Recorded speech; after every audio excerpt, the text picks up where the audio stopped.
now. Okay. Chair Belknap, Finance. Thank you, Chair. Okay, 9.3, the status of USBE carry forward balances and recommended changes or action.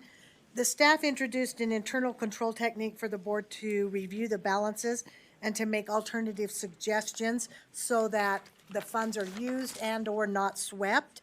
In the assessment section, staff had originally identified $862 million to return to the board, for reallocation thousands. Okay, staff are now requesting to return these funds. This is because of some additional RFPs, I believe it was for the DLM and the WIDA, that needed to be done, and they were additional costs. So the committee moves that the board approve the assessment section retaining $569,862 in its budget for the current fiscal year. Okay, the motion before the board is that the board approve the assessment section retaining of $569,862 in its budget for the current fiscal year. Discussion to the motion, seeing none. Let's vote. All in favor say aye. Aye. Those opposed? Voting was unanimous. Thank you, Chair. Did we- 9.4. Did we pull 9.2? It was on Oh, consent. Sorry. Yep. Thank you. My bad. All Okay, right, I'm slow. 9.4, Medicaid in schools. It's actually in response to HB 373 during the last session. The staff reviewed the following recommendations to increase funding for the school-based skills development SBSD program from the report for the committee to adopt a cost-based reimbursement methodology, remove the requirement for a minimum of 180 minutes per day of combined special education and related services for children ages 3 to 22. And this change will require additional state match from the LEA, which is a 70-30 match, 30% LEA and 70% to be drawn down from our agency. You can read the rest of that information on the Medicaid. But the committee action was, let's see, Board Member Nilsson moved that the committee voted unanimously to have staff bring our 277-750 back to the committee for further evaluation. Where are we? I guess we didn't have a Isn't a motion. for the board. Did we just have, oh, we don't have one for the board. I lied. No. That was just our action.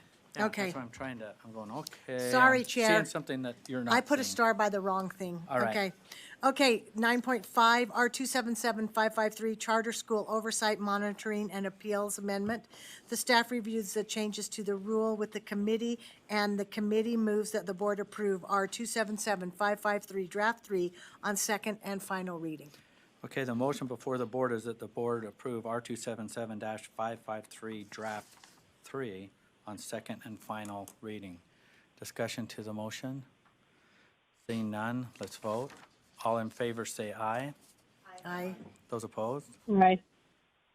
9.6 was just committee hang on one action. sec. What? Did you get her? Yeah, she There was said an aye. Voting is unanimous. Okay, please Sorry. continue. 9.6 was committee action. 9.7 is the update on the student transportation standards. And the board set standards for pupil transportation, and the student transportation state standards were approved in 2019. So the committee moves that the board approve the summary of changes to the standards for the Utah school buses and operations for 2020.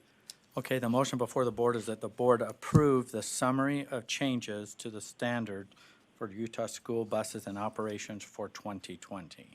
Discussion to the motion? Seeing none, Board Member Jenny Earl. I just have one question, and I'm just remembering there is a bill with school buses, but I'm not remembering, are we gonna be impacted again? Or is the bill something different? Well, it might change for next year, right, Scott? So this But is it just won't getting ready for this year, yes, for what was previously passed? for Okay. 2020. Okay, I just didn't know. All right. Thank you. So let me restate the motion. The motion before the board is that the board approve the summary of changes to the standards for Utah school buses and operations for 2020. Not seeing any further discussion. Let's vote. All in favor say aye. Those opposed? Board Member Bolter? Aye. Okay. Voting was unanimous. Thank you. And I'm not going to go into great detail, but on 9.8, a Hang on one recognition. sec. Jenny, do you have a question? If Laura wants to finish, I had a question on one of the discussion items.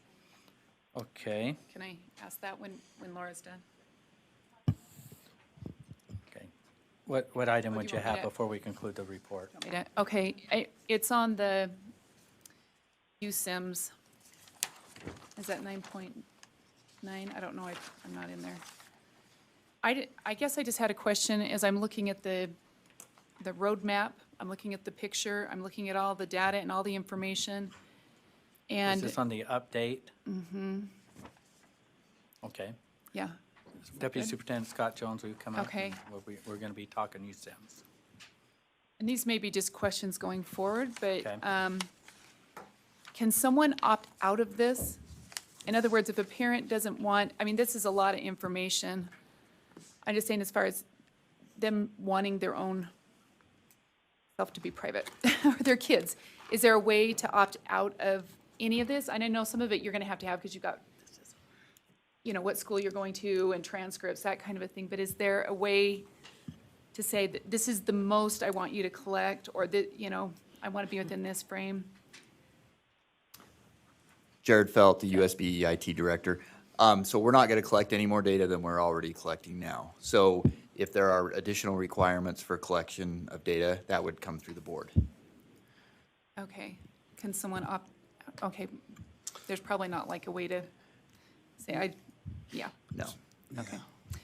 So, and then just with the privacy concern, just with the legislature, I know that there's privacy concerns that, with like driver's licenses and such that have been collected through different entities, without knowledge. And I know we always try to keep things private, but there are always those inherent risks. So, I guess, just moving forward, I just really do have a concern that there's not a way for someone to say, this is the amount, or, you know what I mean, because it's their personal data or their children's data.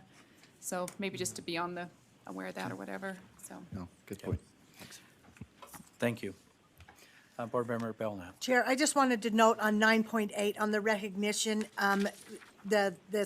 our percentile of indirect cost pool has been at 22%. It actually was at 26 at some point, I believe, and it's now down to 17, which makes it more affordable for us to get employees at a better cost, and I just think that's a really good thing to note. And that ends my report. Okay, thank you for your report.